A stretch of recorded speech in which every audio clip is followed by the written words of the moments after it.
અમદાવાદથી મહત્વના સમાચાર। સેન્ટ ઝેવિયર સ્કૂલની રિવિઝન કમિટીનો ઝટકો મળ્યો છે। 1590 વિદ્યાર્થીઓ પાસેથી લીધેલી વધારાની ફી પરત ફરવી પડશે। શાળાએ વિદ્યાર્થી દીઠ કરેલા ખર્ચ સામે ફી વસૂલી હતી। ફી વધુ જણાઈ આવતા ઝોનલ એફઆરસીએ આદેશ કર્યો હતો। વધારાની ફી પરત કરવાના આદેશને શાળાએ પડકાર્યો હતો। રિવિઝન કમિટીમાં એફઆરસીના આદેશ સામે શાળાએ અરજી કરી હતી। રિવિઝન કમિટીએ એફઆરસીના આદેશને યોગ્ય ગણાવ્યો। શાળાએ 15 દિવસમાં 2.8 કરોડ રૂપિયા હવે પરત આપવા પડશે। નારણપુરાની સેન્ટ ઝેવિયર્સ સ્કૂલે હવે વાલીઓને 2 કરોડથી પણ વધુ રકમ પરત આપવી પડશે।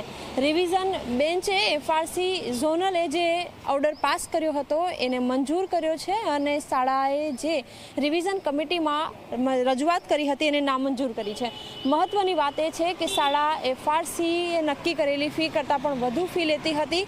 જેટલો ખર્ચ શાળા વિદ્યાર્થી પાછળ કરે છે એનાથી વધારે ફી લેવામાં આવતી હતી, જેના કારણે અમદાવાદ ઝોનલે જે ફી છે એમાં કમી કરવા આદેશ કર્યા હતા અને જે બાકીની જે ફી છે જે વધારે લેવામાં આવી હતી એ તો આવતા વર્ષે જે શૈક્ષણિક સત્ર છે એમાં ક્યાં તો સરભર કરી આપે અથવા તો વાલીઓને પરત આપે તે પ્રકારની જે સૂચના છે, એ પ્રકારનો આદેશ છે એ કરવામાં આવ્યો હતો। જો કે આ નિર્ણયને રિવિઝન બેન્ચ આગળ જે શાળા છે એને પડકાર ફેંક્યો હતો અને હવે જ્યારે રિવિઝન બેન્ચે આ સુનાવણી કરી છે ત્યારે એફઆરસી અમદાવાદ ઝોનલે જે આદેશ કર્યા હતા એને મંજૂર રાખ્યા છે અને શાળાને ફરીથી આદેશ કરવામાં આવ્યા છે કે તેઓ જે પૈસા છે એ વાલીઓને પરત કરે।